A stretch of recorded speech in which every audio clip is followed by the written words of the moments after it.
उपोषणाला 5वा दिवस आहे आजचा. दादांची तब्येत थोडी खालावलेली आहे.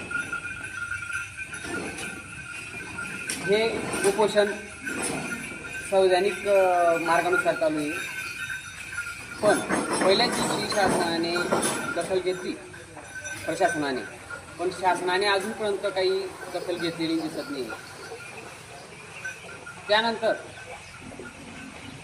आमचं हे उपोषण असंच जर चालू राहिलं, दादांची तब्येत अशीच खालावत राहिली, तर पुढे काय त्याचा?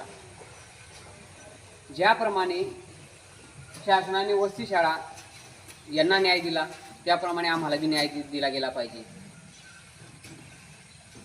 कारण की आम्ही संविधानिक मार्गाने कलमानुसार सर्व दिलेले समान कामास समान वेतन, समान हक्क. कारण की वसती शाळांना जर ते देऊ शकतात, ते आम्हाला का नाही?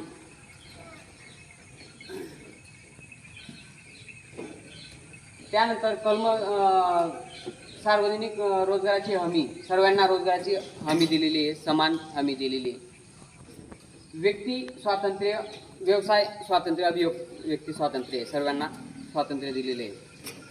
तर आम्हाला मुख्यमंत्र्यांनी, एकनाथ शिंदे साहेबांनी, लोढा साहेबांनी शब्द दिला होता. मुख्यमंत्र्यांनी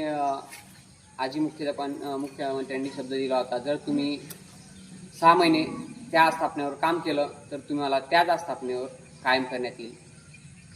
त्यानंतर लोढा साहेबांनी, तुम्ही जर प्रामाणिकपणे त्या आस्थापनेवर काम केलं तर 50% लोकांना कायम करण्यात येईल. तर संविधानिक पदावर असून त्यांनी शब्द दिलेला आहे आणि ते का पाळत नाही, हा मोठा प्रश्न आहे. त्यांनी आमचा प्रश्न पाळावा, आमची समस्या सोडावी. त्यानंतर इतर पक्षांच्या लोकांना पण संविधान मान्य नाही का? राहुल गांधी असे पक्षांनी लोकांनी आम्हाला साथ दिली पाहिजे असं वाटतं. त्यांना पण संविधान मान्य नाही, यांना तर मान्य नाहीच आहे शासनाला, मग त्यांना बी मान्य नाही का? त्यांनी आम्हाला साथ द्यावी, पाठिंबा द्यावा आणि आमची समस्या सोडवावी. जय हिंद, जय महाराष्ट्र.